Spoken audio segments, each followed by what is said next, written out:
Hi everybody, this is Jeff from the Technology Learning Center, and today we're going to talk about the awesomeness that is Microsoft Edge. Now I know what some of you might be thinking, really? Did you just say awesomeness and Microsoft Edge in the same sentence? And I did, but bear with me because it's worth looking at. So, Microsoft Edge has evolved. Internet Explorer turned into Microsoft Edge. A lot of people didn't like the new Edge, a lot of people didn't like Microsoft's Internet Explorer, and that all makes sense. To be honest, it got a bad rap on purpose. There was some real challenges with it. But when you get down to it, Windows realized that they were having problems too. So they built their new Microsoft Edge off of Chromium, which is the backbone that Chrome runs off of for Google. And it's a really impressive browser now with some really awesome features. And we're going to take a look at some of those. So the first thing you're going to know is if you still have an E of any kind on your Windows toolbar, that means you have Microsoft Edge or Microsoft's Internet Explorer. That's an older version. If you have this wave, this blue wave that's here now, that's the new Microsoft Edge, and that's the way to get onto the internet through Microsoft. Now you can always download Chrome or Firefox. You see we have both of those on this computer as well. But let's take a look at Microsoft Edge and see what's changed. So the first thing you're going to notice when you open it up, it's beautiful. It's simple, it's basic, it's got these wonderful pictures that change every day. Something that Microsoft's been doing a little while. They did it with their Bing website, they did it with some other stuff on their computers. So they gave you these really beautiful photography that they find. I'm not sure where they get them all, but the pictures are amazing.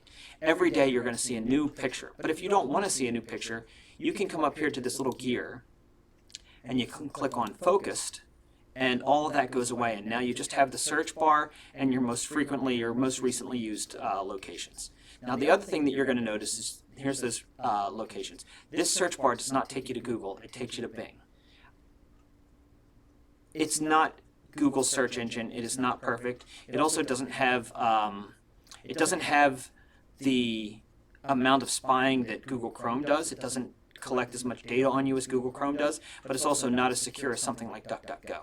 It's somewhere in the middle. What else it does is they have a rewards program that when you use the Bing search engine or when you do their cool surveys, you get some kind of little rewards. You earn points if you're logged in with your Microsoft account. And we'll get to that. Do you see up here?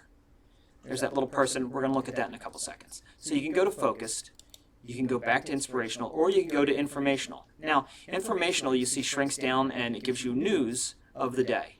All right? If you are on the Inspirational one, or even on the Focused one, that news is still there. All you have to do is scroll down. So there really is no need unless you just want that news right in your face as soon as you get there. I'm going back to the Inspirational because that's my personal favorite. Okay, up here at the top you're going to see this little person, and this is where you get to sign in. Just like Google Chrome or Firefox lets you sign in with a user, Google Chrome requires you to have a Gmail account. You need a Microsoft account. You really should sign into this with a actual Outlook.com account, or if you got your old Hotmail account, your Live.com account, MSN.com, any of those old Microsoft accounts will work.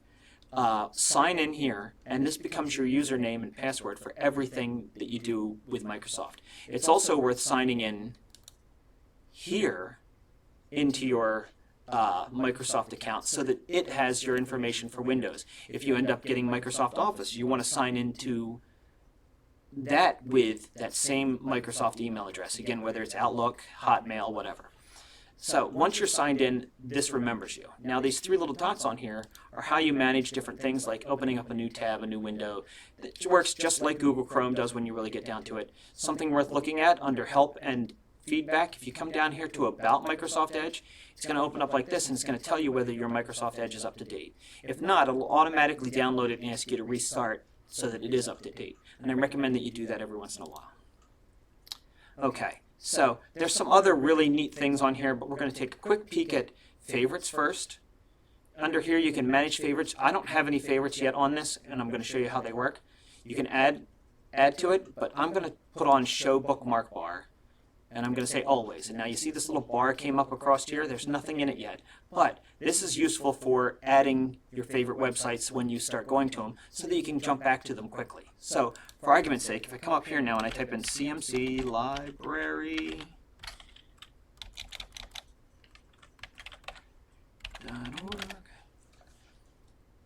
once I'm here, I can just hit this little star. It says home. Now the reason it says home is because that's what we've titled this page. It's our home page. Some of them might have really long names, and I'm going to show you that in a couple seconds. So I'm going to change home to library, and I'm going to say done, and now I've got library right here, and I can quickly jump to it whenever I want to. Now I'm going to open up a new tab, and I'm going to type in, let's type in Food Network. And when we go into Food Network, and we go to add this to our favorites, look at this. Easy recipes, monthly, yada, blah, blah, blah. It's got all this extra stuff that doesn't need to be there. I can take that, back it all up, and just type in Food Network. And boom, done. Now I have two favorites. Let's do one more. This one we're going to do Atlantic City Press. Now you notice when I type it in, see, it automatically searched for it. I didn't know the URL for the Atlantic City Press, but I just typed in Atlantic City Press, and boom, it comes up right here in the Bing search engine. And again, it works very similar to Google search engine. It's actually really quite good, but it's not perfect. It's not as good as Google, but it also, again, doesn't collect as much data or information on you as Google does. With that being said, let's go to the Atlantic City Press. Now again, watch this. I'm going to hit this little favorites bar, and you're going to see all of this extra stuff that doesn't need to be there. I'm going to just get rid of the extra stuff, keep Press of Atlantic City, and boom. Now I could just put AC Press and make it smaller. The less text you have, the more things you can fit on your Facebook, on your favorites bar. All right, so now I'm here at the press, and the reason I'm here at the press is we're going to come back here in a couple seconds and look at some of the stuff, because this is where we get to use one of the really cool features in Microsoft's Edge. All right. Over here, we're going to take a look at settings first, and we're going to jump into our settings.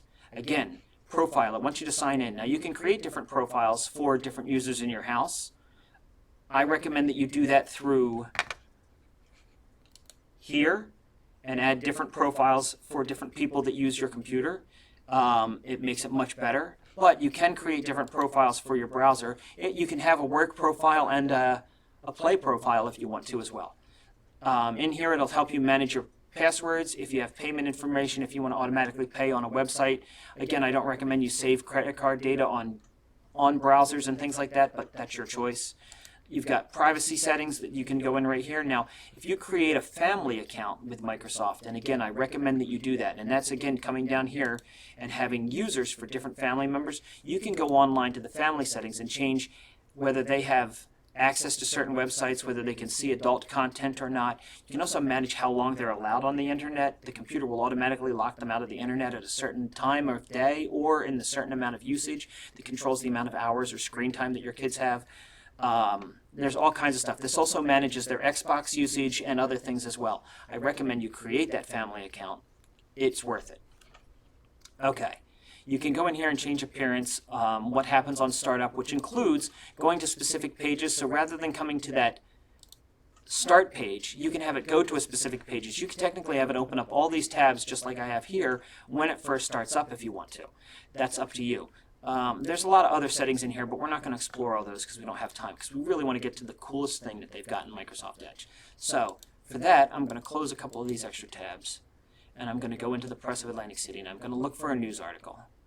All right, so let's go in here. Smart meters proposed for faster response for power outages. All right, now, when you look at this, there's all these ads, there's all this stuff on this page. See all this, there's things in the middle of it, and those ads are important to the revenue of the AC Press, but when it comes to reading the article, they're kind of in your way.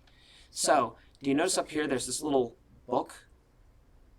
If I click on this, voila, all that junk goes away. And now I'm in what's called their Immersive Reading tool. And from here, it gets rid of all the advertising, all the extra links, and it just gives you the news article. Everything that you wanted to read, simple and easy to see. Now, this is really cool because it has all kinds of features. First of all, if you ever come to the library, once we open our doors back up, and you want to print out a news article, I recommend that you open up the Immersive Reader and print it this way. That way, you're getting a clean print of just the news article that you wanted to print out. With that being said, there is reading preferences here where we can change, it can translate it to a different language. It can go into line focus. If you're having trouble visualizing everything, you can have it go into line focus where it literally focuses out everything except for the line you want to read. I'll turn that back off. We can come into grammar and fonts, and we can have it highlight all the nouns in the article, all the verbs in the article by different colors. This is great if you're trying to learn the English language or if you're just trying to do a word count of some kind. You can come in here under text preferences and change the size of the font as well as the spacing between the fonts. Makes it easier to read for some people. This is also a color scheme that apparently helps people who have visual challenges like dyslexia, but you can change the coloration of the screen depending on your tastes. All right, now here's the feature that I love. Let's say you're either trying to learn the English language. Let's say that you're struggling with the English language. Let's say you don't know the English language, or even more, you're just busy and you want to hear this article and you don't want to sit and read it. Here's the read aloud feature. Smart meters proposed for faster response to power outages. Other benefits.